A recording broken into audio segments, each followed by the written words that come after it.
तो चलिए आज की इस योर टीचर क्लास में सभी बच्चों का स्वागत है और आज हम लोग अध्याय 10 कुंभा का आत्म बलिदान का प्रश्न अभ्यास को हम लोग आज बनाने वाले हैं। ठीक है, तो चलिए इसका हम लोग प्रश्न अभ्यास शुरू करते हैं। पहला प्रश्न है बच्चों, पार्ट से में दिए गए शब्दों को रिक्त स्थानों में भरिए। तो यहाँ पे शब्द दिए गए हैं जैसे बूंदी, चित्तौड़, नकली, सैनिक, मंत्री। तो चलिए इसको भरते हैं हम लोग। क, राणा चित्तौड़ का रहने वाला था, तो क में क्या होगा? चित्तौड़। ख, बूंदी का नकली किला बनाया जाने लगा, तो ख में क्या होगा? नकली। ग, कुछ हाड़ा राजपूत राणा की सेना में सैनिक थे, ग में क्या होगा? सैनिक। घ, मंत्री, मंत्री ने सुझाव दिया कि बूंदी का एक नकली किला बनाया जाए, तो घ में क्या होगा? मंत्री। अंग, वीर कुंभा बूंदी का सपूत था, तो लास्ट में क्या होगा इसमें? बूंदी। ठीक है, तो चलिए अब देखते हैं दूसरा प्रश्न। दूसरा प्रश्न है, हाड़ा राजपूतों की राणा से नाराजगी का क्या कारण था? तो हाड़ा राजपूत जो थे वो राणा से क्यों नाराज थे? तो इसका उत्तर क्या लिखेंगे बच्चों हम लोग? यहां देखिए इसका उत्तर लिखेंगे। देखिए इसका उत्तर। उत्तर 2, बूंदी का नकली किला बनाकर राणा के द्वारा उसे जीतने का नाटक हाड़ा राजपूतों के लिए अत्यंत असह्य था, मतलब वो सहने लायक नहीं था और इसी कारण वह राणा से नाराज थे। ठीक है, तो यह हो गया उत्तर 2, प्रश्न 2 का उत्तर 2। अब है हमारा बच्चों प्रश्न 3। अपनी हार से क्रोधित हुए राणा ने अचानक क्या प्रतिज्ञा कर डाली? तो मतलब जब राणा हार गया युद्ध में तो उसने क्या प्रतिज्ञा कर डाली, उसने क्या प्रतिज्ञा की? तो उत्तर 3 लिखेंगे बच्चों हम लोग। अपनी हार से क्रोधित होकर राणा ने यह प्रतिज्ञा कर डाली कि जब तक बूंदी पर अपना झंडा नहीं फहरा दूंगा तब तक एक बूंद पानी भी नहीं पीऊंगा। ठीक है, तो ये हो गया बच्चों उत्तर 3। ये ऊपर वाला हो गया उत्तर 2 और ये हो गया आपका उत्तर 3। तो चलिए बच्चों अब हम लोग देखते हैं चौथा प्रश्न। राणा की प्रतिज्ञा तुरंत पूरी किए जाने में क्या कठिनाई थी? तो राणा ने जो प्रतिज्ञा की थी उसको तुरंत पूरा क्यों नहीं किया जा सकता था? उसमें क्या कठिनाई थी? तो बच्चों इसका उत्तर हम क्या लिखेंगे? देखिए इसका उत्तर है चौथा। यहाँ पर देखिए इसका उत्तर हम लोग लिखेंगे चौथा। राणा की प्रतिज्ञा तुरंत पूरी किए जाने में यह कठिनाई थी कि, देखिए यहाँ पे की बच्चों छूट गया था तो मैंने लिखा है कि जल्दबाजी में बिना तैयारी किए युद्ध करने पर चित्तौड़ को फिर पराजय का मुंह देखना पड़ता। पराजय का मुंह मतलब हार का मुंह देखना पड़ता। पूरी तैयारी और युद्ध में काफी समय लगने की संभावना थी। तो ये हो गया बच्चों आपके चौथे प्रश्न का उत्तर। ठीक है, तो चलिए बच्चों हम लोग पांचवा प्रश्न देखते हैं। पांचवा प्रश्न है, बूंदी का नकली किला क्यों बनाया गया? ठीक है, तो बूंदी का नकली किला क्यों बनाया गया? तो इसका उत्तर लिखेंगे बच्चों उत्तर 5। राणा अपनी प्रतिज्ञा से पीछे हटने को तैयार नहीं थे।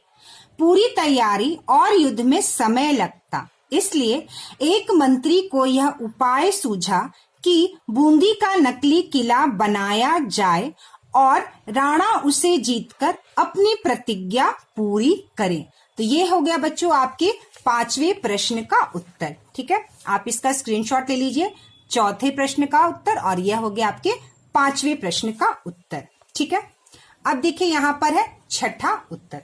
तो पहले हम लोग छठा प्रश्न पढ़ते हैं। क्या है छठा प्रश्न? है बच्चों, प्रस्तुत पाठ से कुंभा के किन किन गुणों का पता चलता है? तो हम लोगों ने कुंभा का आत्म बलिदान पढ़ा है, तो उसके किन किन गुणों का पता चलता है? तो यह उत्तर क्या लिखेंगे बच्चों हम लोग? देखिए उत्तर 6।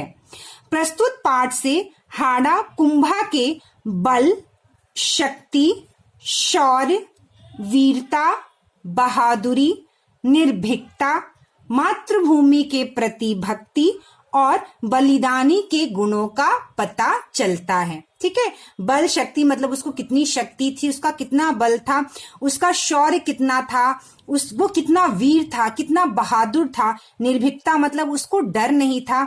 मातृभूमि के लिए उसकी जो भक्ति थी, उसके लिए जो प्रेम था, और जो उतने अपना बलिदान देकर जो है अपनी मातृभूमि के लिए युद्ध किया, तो इन सब गुणों का पता चलता है। तो ये हो गया बच्चों आपका उत्तर 6। सी का छठा प्रश्न का हम लिख चुके हैं। अब पाठ से आगे का इसमें 4 प्रश्न है। तो पहला प्रश्न हम का उत्तर लिखेंगे, कुंभा की हार राणा की जीत से शानदार थी कैसे? इसका हमें उत्तर देना है।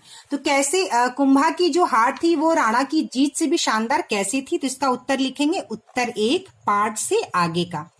राणा की जीत नकली जीत थी। ठीक है, क्यों नकली जीत थी बच्चों? क्योंकि उसने बूंदी का नकली किला जो मंत्री ने बनाया था उस पे उसने जीत हासिल की थी, इसलिए वो बूंदी का जो किला था वो ही नकली था, इसलिए उसकी जीत भी नकली थी।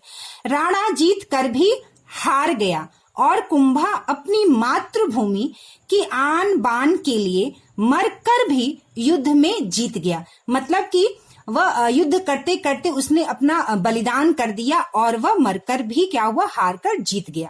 कुंभा की हार तथा उसका आत्म बलिदान राणा की जीत से शानदार थी। तो यह लिखेंगे बच्चों उत्तर 1 किसका?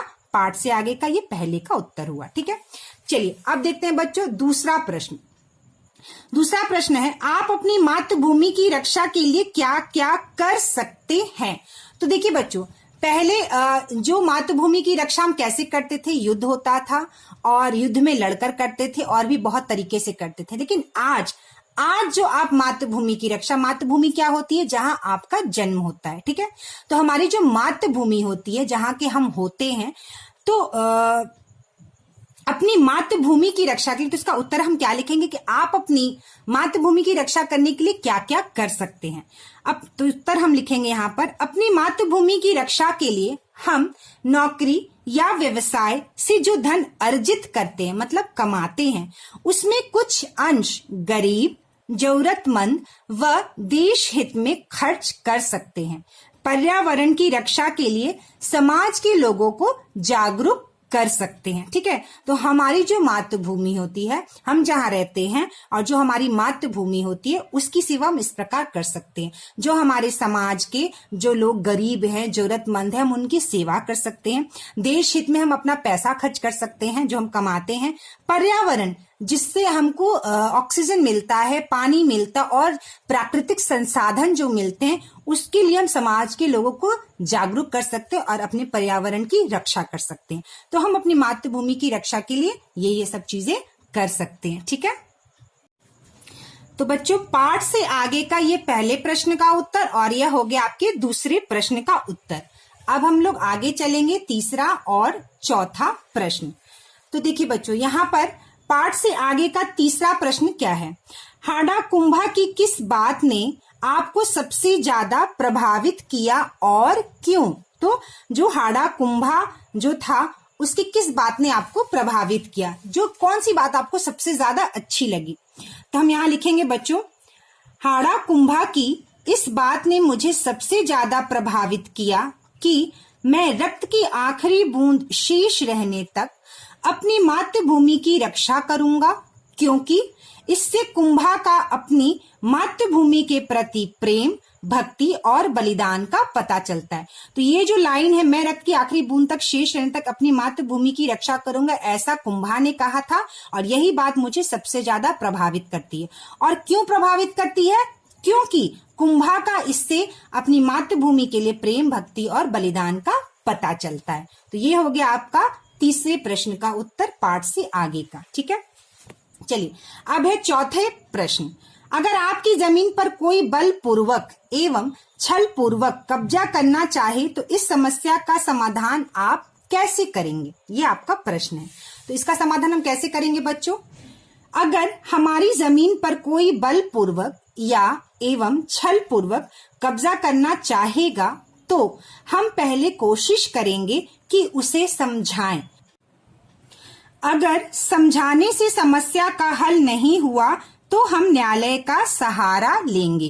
तो ये हो गया बच्चों आपके चौथे वाले प्रश्न का उत्तर। ठीक है, अब हम लोग व्याकरण का प्रश्न करेंगे। ठीक है, तो व्याकरण का जो पहला प्रश्न देखिए वो क्या है यहाँ पर बच्चों, पाठ में प्रयुक्त जातिवाचक एवं व्यक्तिवाचक संज्ञाओं को छांट कर लिखिए।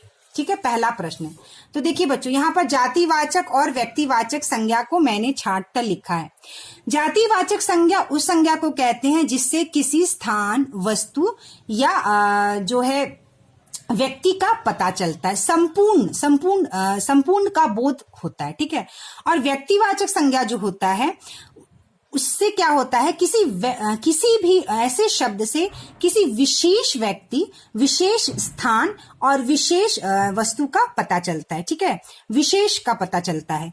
तो जातिवाचक संज्ञा कौन कौन सा है हमारे इसमें जो कहानी में, मनुष्य, पशु पक्षी, राजपूत, सैनिक, बेटा, जंगल, किला, ये जो हो गया जातिवाचक संज्ञा हो गया, जिससे किसी व्यक्ति, स्थान या वस्तु का पता चलता है। व्यक्तिवाचक संज्ञा किसी विशेष व्यक्ति का, किसी विशेष स्थान का पता चलता है जिसका एक नाम है, जैसे बूंदी। ठीक है, तो बूंदी जगह का नाम है, और क्या बूंदी क्या है बच्चों, जगह का नाम, इसलिए ये व्यक्तिवाचक संज्ञा है। चित्तौड़, ठीक है, ये भी व्यक्तिवाचक संज्ञा है। कुंभा, किसी का भी नाम जो होता है वह व्यक्तिवाचक संज्ञा होता है, कुंभा। महाराणा, जिसे राणा शॉर्ट में लिखेंगे हम, जो कहानी में है। हाड़ा, जाति। तो ये सारे जो शब्द हैं वो व्यक्तिवाचक संज्ञा है, और ये वाले जो सारे शब्द हैं वह जातिवाचक संज्ञा है। अब देखिए बच्चों यहाँ पर प्रश्न है हमारा व्याकरण का दूसरा प्रश्न। व्याकरण का दूसरा प्रश्न क्या है बच्चों, निम्नलिखित मुहावरों का अर्थ स्पष्ट करते हुए वाक्य में प्रयोग कीजिए। तो यहाँ पर कौन कौन सा देखिए, यहाँ पर आपको मुहावरा दिया है, धूल चटाना, आग बबूला होना, आंखें लाल होना, लाशों पर से गुजरना, मुंह की खाना। तो इन मुहावरों का हम अर्थ जानेंगे और उसका वाक्य में क्या जानेंगे बच्चों, वाक्य में हम प्रयोग को जानेंगे। ठीक है, पहला है धूल चटाना, इसका अर्थ है बुरी तरह हार जाना। आग बबूला होना, बहुत क्रोधित होना यानी बहुत गुस्सा होना। आंखें लाल होना यानी क्रोध से देखना। लाशों पर से गुजरना, बहुत कठिनाई और संघर्ष से आगे बढ़ना, इसका अर्थ है। मुंह की खाना, पराजय होना या हार जाना। अब ये तो हमने अर्थ समझ लिया, अब हम इसका वाक्य में प्रयोग को करेंगे। पहला है धूल चटाना, इसका वाक्य में प्रयोग क्या कर सकते हैं हम, हाड़ा राजपूतों ने चित्तौड़ के शक्तिशाली राणा को धूल चटा दी। ठीक है, आग बबूला होना, महाराणा क्रोध से आग बबूला होकर प्रतिज्ञा कर बैठे। ठीक है, आंखें लाल होना, आंखें लाल मत करो, इससे मैं डरने वाला नहीं, मतलब मुझे गुस्से में मत देखो, मैं डरने वाला नहीं। वाक्य में प्रयोग आप अपने हिसाब से भी वाक्य में प्रयोग लिख सकते हैं। लाशों पर से गुजरना, अंदर आने के लिए आपको बूंदी के वीरों की लाशों पर से गुजरना होगा। ठीक है, मुंह की खाना, राणा को युद्ध में मुंह की खानी पड़ी। ठीक है, तो ये हो गया हमारा आज का ये प्रश्न अभ्यास।